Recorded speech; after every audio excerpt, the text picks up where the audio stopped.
Nako po, ay matindi ho ito. Talagang natakasan na tayo ni Sara Sayad Lustay Duterte sapagkat planado ang kanyang pagtakas, hindi na babalik sa Pilipinas. Binigyan na siya ng ultimatum at taning. Alright, welcome back to my YouTube channel. I'm Andy's Vlog.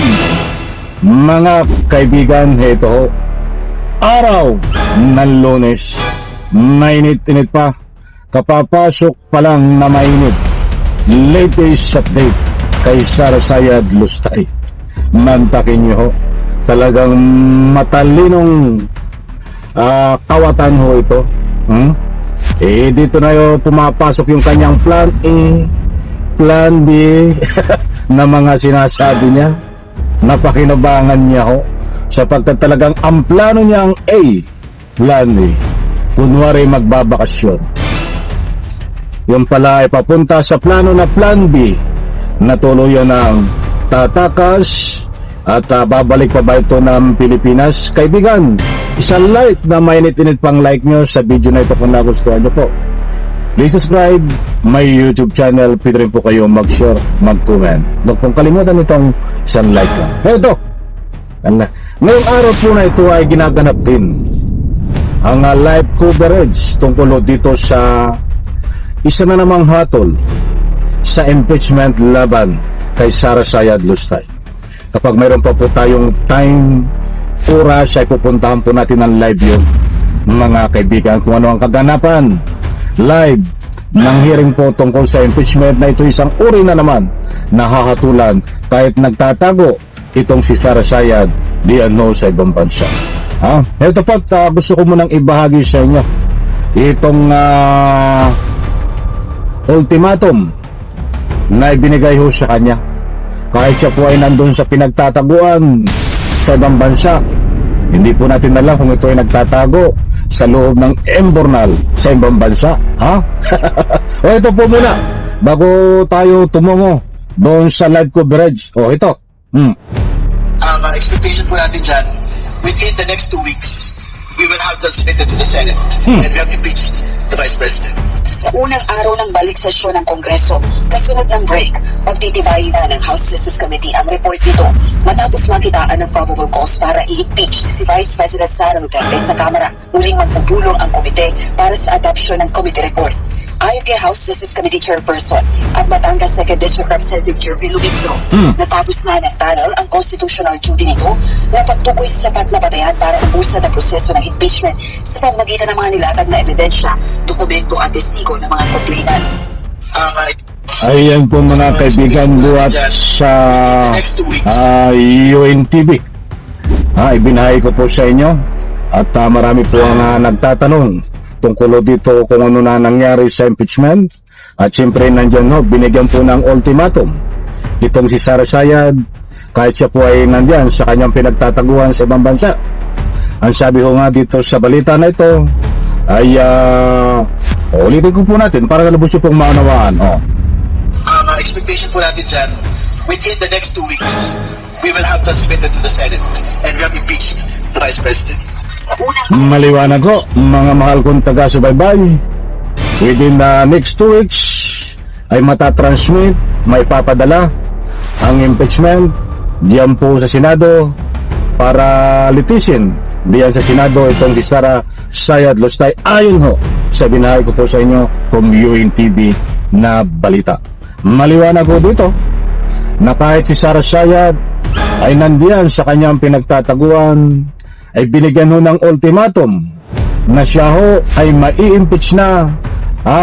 Na binigyan po siya ng ultimatum taning within next 2 weeks. Pwede na pong matransmit diyan po sa Senado ayon po dito sa balita na binahagi ko po sa inyo.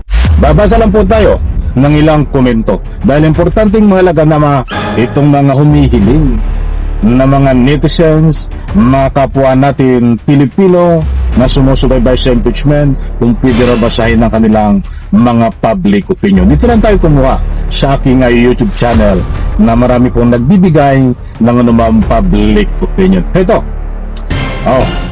si Sara Piatos, niloko lang at nalusutan ang Pilipinas. Kunwari ay magbabakasyon, subalit hindi na babalik yan, tutuluyan ng tatakas. Depende sa sitwasyon. Kapag lilitisin na siya sa Senado, sigurado hindi na babalik. Maliwanag ko, mga kaibigan. O ito pa, bad tactics ni Sara Duterte yan. Planado ang kanyang pagtakas, kunwari magbakasyon, subalit yan ay may kaugnayan sa kanyang mga pera sa ibang bansa. O anong gagawin sa pera sa ibang bansa? Sabagan, may punto ka dito. Pwede nga naman gawa ng paraan kung ano ang dapat nilang gawin. I-transfer ba sa ibang account? Ay hindi natin alam. Ini public opinion na nire-respeto natin. Ito pa, maliwanag na talagang si Sara Lustay ay tumakas na, nalinlang, natakasan ang Pilipinas kahit pinayagan niya yan at nagpaalam. Kunwari lang nagpaalam yan, but hindi na babalik sa Pilipinas yan kapag natuloy ang paglilitis sa Senado sa impeachment. Ay sandali, gusto ko munang kunin ang inyong panig. Dahil baka tayo kulangin sa oras sa dami na nagbibigay ng anumang public opinion dito. Ang lahat ay sinasabi na itong si Sara Sayad Lustay ay planado ang kanyang pag-alis ng bansa, kunwari ay magbabakasyon, subalit may kaugnayan daw ito dito sa impeachment na kung sakaling litisin siya sa Senado ay posibleng hindi na siya bumalik sa Pilipinas, ayon sa karamihan na nagbibigay ng anumang public opinion. Kayo po ba ay naniniwala na itong si Sara Sayad Lustay ay posibilidad na hindi na bumalik ng Pilipinas, o ano pa man na siya ay magtatago na lang kapag natuloy ang impeachment diyan sa Senado? In one word, naniniwala po ba talaga kayo? In reaksyon sa comment section, inaanyayahan ko po kayo magbigay ng anumang public opinion. Hindi po tayo, disclaimer lang hindi po tayo nagpapakalat ng anumang fake news dito. Mayroon po tayong batayan. Nirerespeto ko po ang anumang public opinion na nagsasabi na si Sara Sayad ay binigyan na ng taning, nandyan sa balita, binigyan ng ultimatum within next 2 weeks ay mai-impeach siya at itatransmit sa Senado ang impeachment. Maliwanag po, isang ultimatum, isang taning.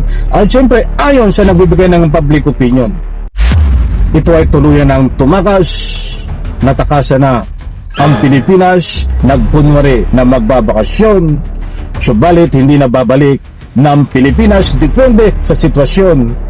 Yan ang taktika ni Sara Sayad Lustay. Kaibigan, maliwanag ko, nandyan po, binahagi ko sa inyo. Isang like, isang share sa video na ito. Salamat po.